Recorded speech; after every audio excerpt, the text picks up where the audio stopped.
Hello viewers. நாளுக்கு நாள் technology ரொம்பவே வேகமாக வளர்ந்துட்டு இருக்கு. அதுவும் ஆட்டோமொபைல் துறையில் மின்னல் வேக வளர்ச்சி தான். ஸோ அப்படிப்பட்ட அட்வான்ஸ்டு டெக்னாலஜியோட வந்திருக்கக்கூடிய 10 வித்தியாசமான வாகனங்களை பற்றி தான் இந்த வீடியோவில் ஃபுல்லாக பார்க்க போகிறோம். இப்போ நான் சொல்ல போகிற வாகனங்களும் வசதிகளும் வேற லெவலில் இருக்குங்க. Number 1, hand cycle. மனுஷங்க இப்போ வரைக்கும் அதிகமாக பயன்படுத்திட்டு இருக்க வாகனம்னா அது சைக்கிள் தான். இப்போ நிறைய எலக்ட்ரிக் சைக்கிள்கள் வந்தாலும் கூட ஏற்கனவே நம்மக்கிட்ட இருக்கிற நார்மலான சைக்கிள்களை ரீசைக்கிளிங்கில் ஒரே செகண்டில் எலக்ட்ரிக் சைக்கிள்களாக மாற்றுவதற்காகவே எவால்வ் பிக்கப் பூஸ்ட்டுங்கிற இந்த டிவைஸை உருவாக்கியிருக்காங்க. இதை சைக்கிளுக்கு பின்னாடி மாட்டிட்டா போதுமா, எலக்ட்ரிக் சைக்கிளாக உடனே மாறிடுமா. இதை சார்ஜ் போடணுங்கிற அவசியமும் கிடையாது. நம்ம சைக்கிளை பெடல் பண்ணும்போதே இந்த டிவைஸ் ஆட்டோமேட்டிக்காக ரன் ஆகி அதுவே சார்ஜ் ஏறிக்குமா. அதே மாதிரி நம்ம மொத்த உடம்புக்கும் எக்ஸசைஸாக அமைகிற மாதிரி இந்த ஹேண்ட் பப்பர் சைக்கிளை உருவாக்கியிருக்காங்களாம். இந்த மாதிரி கையாலையும் காலாலையும் புஷ் பண்ண இந்த சைக்கிள் வேகமாக ஓட ஆரம்பிக்குமா. இந்த சைக்கிளை நம்ம ஓட்டினாலே போதுமா, நம்ம ஜிம்முக்கு போக வேண்டிய அவசியமே ஏற்படாதான். அந்த அளவுக்கு இந்த சைக்கிள் நம்ம ஓட்டுறது ஃபுல் பாடிக்கும் எக்ஸசைஸ் கொடுக்குற மாதிரி இருக்குமா.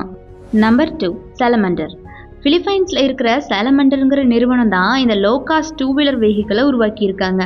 பார்க்கறதுக்கு சின்ன ஆட்டோ மாதிரி இருக்கிற இந்த வண்டியை தரையிலையும் ஓட்ட முடியும், தண்ணியிலையும் ஓட்ட முடியுமா. பிலிப்பைன்ஸில் நிறைய சின்ன சின்ன தீவுகள் இருக்குது. அந்த தீவுகளுக்கெல்லாம் ஈஸியாக போயிட்டு வர மாதிரி குறைவான விலையில் இந்த வண்டியை உருவாக்கியிருக்காங்க. இந்த வண்டியில் ஒரே டைமில் 4 மெம்பர்ஸ் வரைக்கும் தண்ணியில் ட்ராவல் பண்ண முடியுமா. இதே மாதிரி இந்த வண்டியில் 8 பேர் வரைக்கும் தரையிலையும் தண்ணியிலையும் ட்ராவல் பண்ணுற மாதிரி உருவாக்கியிருக்காங்க. இந்த வண்டியில் 450 ஹார்ஸ் பவர் இன்ஜின் இருக்குது. இதனால தண்ணியில் இந்த வண்டி 100 கிலோமீட்டர் ஸ்பீடில் சூப்பராக ஓடுமா. Number 3, spinning wheels. ரஷ்யாவில் இருக்கிற விஸ்வாங்கிற நிறுவனம் தான் இந்த ஸ்பின்னிங் வீல்ஸ் வாகனங்களை உருவாக்கியிருக்காங்க. இந்த வீல்களை நிலத்தில், தண்ணியில், பனியில் அப்படின்னு எல்லா இடங்கள்லையும் ஓட்ட முடியுமா. முக்கியமாக ரஷ்யாவில் பயங்கரமாக பனி பெய்யுங்கிறதுனால பனியில் ஸ்ட்ரக் ஆகாமல் ஓடுற மாதிரி இந்த வீல்களை உருவாக்கியிருக்காங்க. எவ்வளவு கடுமையான பனியாக இருந்தாலும் கூட இந்த வீல் ஸ்ட்ரக் ஆகாமல் சூப்பராக ஓடுமா. இதனாலேயே ரஷ்யாவில் இந்த வீல்களை வச்சு நிறைய விதவிதமான வாகனங்களை இப்போ உருவாக்கிட்டு வராங்க. Number 4, tincture vehicle. டிஞ்சருங்கிற நிறுவனம் தான் இந்த மான்ஸ்டர் வண்டியை உருவாக்கியிருக்காங்க. உலகம் முழுக்க வண்டியிலேயே ட்ராவல் பண்ணணும்னு நினைக்கிற பர்சன்ஸ்க்காகவே இந்த வண்டியை ஸ்பெஷலாக உருவாக்கியிருக்காங்க. இந்த வண்டியை நிலத்தில், தண்ணியில், ரோடே இல்லாத காட்டுப்பகுதியில் அப்படின்னு எல்லா இடத்துலையும் ஓட்ட முடியுமா. இந்த வண்டிக்கு பின்னாடி நம்ம தங்கிக்க கூட முடியுமா. இதில் பார்த்தீங்கன்னா 2 பேர் ட்ராவல் பண்ணுற வண்டி, 6 பேர் ட்ராவல் பண்ணுற வண்டி அப்படின்னு நிறைய மாடல்லையும் சைஸ்லையும் கூட இந்த வண்டி இருக்குதான். Number 5, adapting vehicle. இந்த வண்டியை லோடு ஆட்டோவாகவும் யூஸ் பண்ணிக்கலாம். இந்த மாதிரி ஃப்ரண்ட்டில் ஓப்பன் பண்ணி தனியாக ஒரு 2 வீலராகவும் யூஸ் பண்ணிக்கலாமா. அதுலேயும் இது நம்ம இந்தியாவிலேயே உருவாக்கப்பட்ட ஃபுல்லி எலக்ட்ரிக் வெஹிக்கிள். சீக்கிரமே நம்ம ஊரில் பார்த்தீங்கன்னா லோக்கல் ஆட்டோவில் இருந்து பேசஞ்சர் ஆட்டோ வரைக்கும் எல்லாமே இந்த 2-வே வெஹிக்கிளாக தான் ஓடப்போகுது.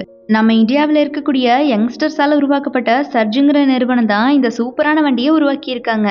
Number 6, segue. பாலைவன பகுதியில் ஓட்டுறதுக்காகவே இந்த வண்டியை ஸ்பெஷலாக உருவாக்கியிருக்காங்க. இந்த வண்டியில் கேஸ் இன்ஜினும் இருக்குது, எலக்ட்ரிக் மோட்டார்ஸும் இருக்குது. இதனாலேயே இந்த வண்டியை சூப்பர் வில்லன்னு கூட சொல்கிறாங்க. இந்த வண்டி முதல்ல கேஸ் இன்ஜினில் ஓடும்போது இந்த வண்டியில் இருக்கிற பேட்டரி தானாகவே சார்ஜ் ஏற ஆரம்பிச்சிருமா. வண்டியில் இருக்கிற ஃபியூயல் தீரும்போது வண்டியில் இருக்கிற பேட்டரி ஃபுல் சார்ஜ் ஏறிக்குமா. அதுலேயும் இந்த வண்டியை பாலைவன மணலில் சிக்காத மாதிரியும் கவிழ்ந்துடாத மாதிரியும் உருவாக்கியிருக்காங்க.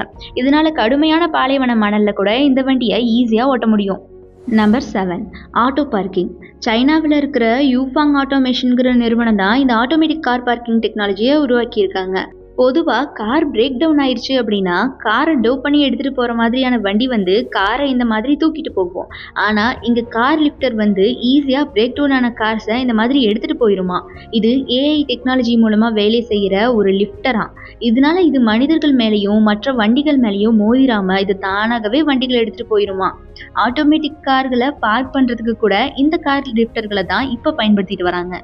Number 8, self driving truck. டெக்சாஸில் இருக்கிற ஐசிங்கிற நிறுவனம் தான் டிரைவரே இல்லாமல் தானாக ஓடுற இந்த லாரிகளை உருவாக்கிட்டு இருக்காங்க. இந்த லாரிகள் எல்லாமே ஆர்டிஃபிஷியல் இன்டெலிஜென்ஸ் டெக்னாலஜி மூலமாக ஓடுது. இதனால இந்த லாரி போகிற வழியில் மனிதர்களை டிடெக்ட் பண்ணினாலும் கூட தானாகவே இது நின்றுடுமா. டெக்சாஸில் இருக்கிற இந்த வேர்ஹவுஸில் இப்போ இந்த டெக்னாலஜியை பயன்படுத்தி 140 லாரிகளை டிரைவர்ஸே இல்லாமல் சக்ஸஸ்ஃபுல்லாக ஓட வச்சுருக்காங்க. Number 9, Crazy vehicle. தைவானில் இருக்கிற லியோவோங்கிற யூடியூபர் தான் இந்த மாதிரி காமெடியான வண்டிகள் எல்லாம் உருவாக்கிட்டு இருக்காரு. அதுலேயும் 18 வீல்ஸோட படுத்துக்கிட்டே ஓடுற இந்த பெட் வெஹிக்கிள் தான் இவர் உருவாக்குனதுலேயே ரொம்பவே வித்தியாசமான வண்டி.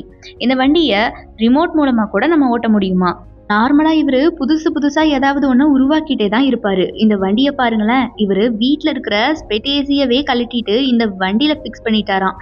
நார்மலான பழைய பொருட்களையும், ஏசியையும் வச்சு சூப்பரான இந்த ஏசி வண்டிய இவரு உருவாக்கியிருக்காரு. Number 10 water bike. ஆஸ்திரேலியால இருக்கிற சீ ரைடர்ங்கிற நிறுவனம் தான் இந்த வாட்டர் பைக்கை உருவாக்கியிருக்காங்க. பைக்கை ரோட்ல ஓட்டிட்டு போற மாதிரி இந்த வண்டியை நம்ம தண்ணிக்கு மேல ஓட்டிட்டு போகலாமா. இந்த வண்டி தண்ணிக்கு மேல 70 கிலோமீட்டர் ஸ்பீடு வரையும் ஓடுது. அதுலயும் இது ஒரு பேட்டரி வெஹிக்கிள். ஒரு முறை ஃபுல் சார்ஜ் போட்டா 80 கிலோமீட்டர் வரைக்கும் ஓட்ட முடியுமா. இதே நிறுவனம் இந்த பறக்கிற ஏர் பைக்கையும் உருவாக்கி இருக்காங்க. இப்ப வரைக்கும் இந்த பைக் டெஸ்டிங் ஸ்டேஜ்ல தான் இருக்குது. ரொம்பவே சீக்கிரமா நம்ம இந்த மாதிரி ஏர் பைக்கை எடுத்துக்கிட்டு ஜாலியா ஒரு இடத்துல இருந்து இன்னொரு இடத்துக்கு பறந்து போக முடியுமா. இந்த வண்டியுடைய டெஸ்டிங் எல்லாமே கூட சக்சஸ்ஃபுல்லா முடிஞ்சிருச்சாம். 2026க்குள்ளேயே இந்த வண்டி சேல்ஸ்க்கு வந்துடுமா. ஸோ ஓகே கைஸ், இப்போ நம்ம பார்த்ததுலேயே ரொம்பவே அட்வான்ஸ்டு டெக்னாலஜியோட வந்திருக்கக்கூடிய வாகனம்னு நீங்கள் எதை நினைக்கிறீங்க அப்படிங்கிறத மறக்காம கமெண்ட் பாக்ஸில் கமெண்ட் பண்ணிடுங்க. இந்த வீடியோ பிடிச்சிருந்தா லைக் பண்ணிக்கோங்க.